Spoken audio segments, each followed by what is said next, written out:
Today's mission: Discover Scuba Diving.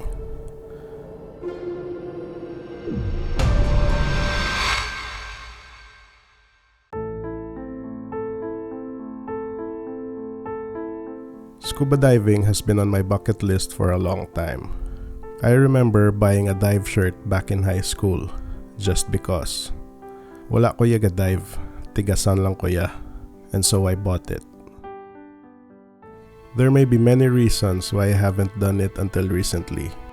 Too busy, couldn't make time, didn't have the money for it, etc., etc. But I knew the biggest reason was fear. Fear of the vast and unknown deep. Put simply, I was afraid to do it. The thing with fear is, unless it is acknowledged, it will continue to cripple oneself. Acknowledging our fears leads us to question and rationalize. Why am I afraid? The answer was simple. It was because I lacked knowledge and information.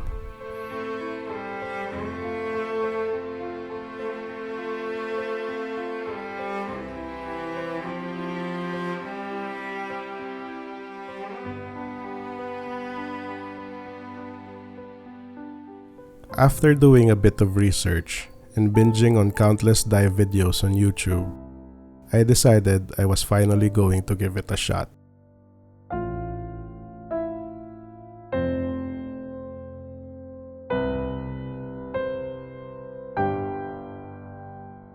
I booked the DSD, short for Discover Scuba Diving Experience, with Sea Explorers Philippines Dive Center in Sipalay.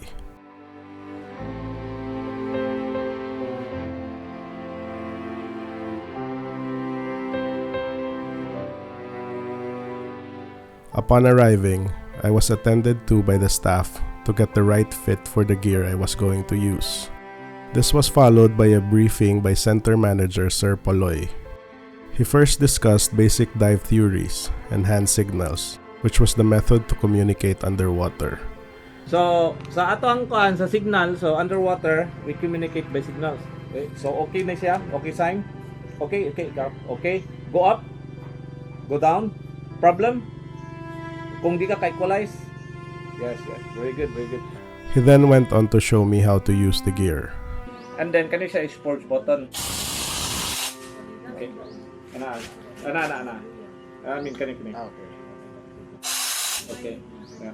So, kani siya purge button. So, namoy... Ang purge is for... this is just in case nga... Makapasa underwater. Yes. Lang tubig. Yes. So, makuha siya underwater, dahil yung imo ibalik, so naa siya gamay tubig.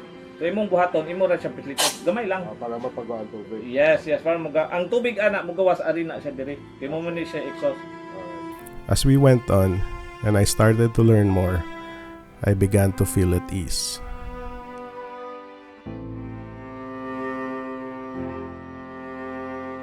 I was then asked to suit up and was endorsed to my dive instructor, Ma'am Helen. We headed to shallow water to practice executing important basic skills such as recovering and purging your regulator and clearing your mask of water. Again, as I knew more, the more at ease I was.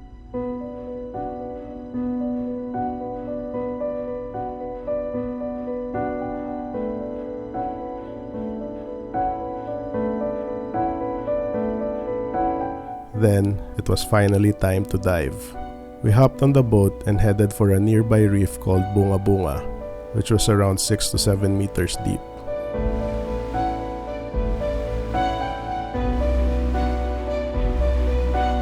At this point, I was no longer anxious. I knew that as long as I remained calm, I was going to be fine.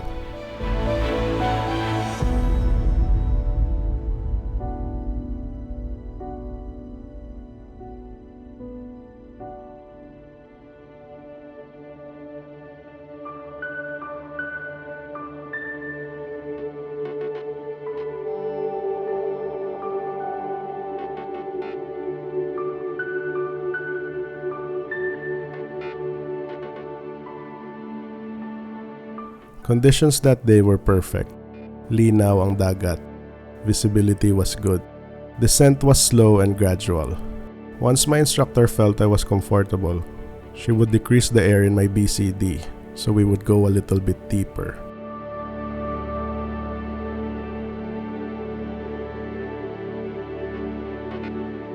For some reason, water kept seeping into my mask, and so I had to clear every once in a while. Practicing the skill repeatedly earlier in shallow water proved useful.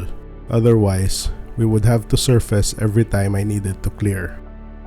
I also had a slight cold on that day, which caused a bit of congestion on my nose and left ear, and so my head would start to ache whenever we reached a certain depth due to the water's pressure. Whenever this occurred, I would signal my instructor and we would address the problem calmly. Despite these circumstances, not once did I feel anxious or afraid during the entire dive. I knew, even if it was just for this one particular dive, the one happening at this very moment, I was equipped with the skills and information I needed in case such scenarios were to arise.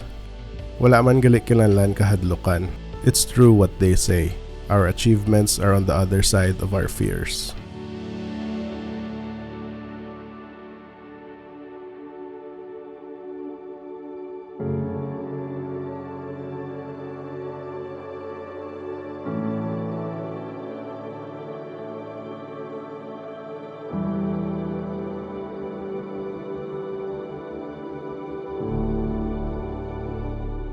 We descended and circled around the reef a couple more times.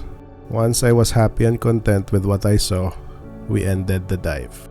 Upon arriving back to shore, I was handed my DSD certificate of completion.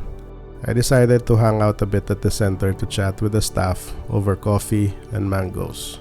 I'm looking forward to taking the open water dive course soon. CX, baka naman. Mission accomplished. I'll see you in the next one.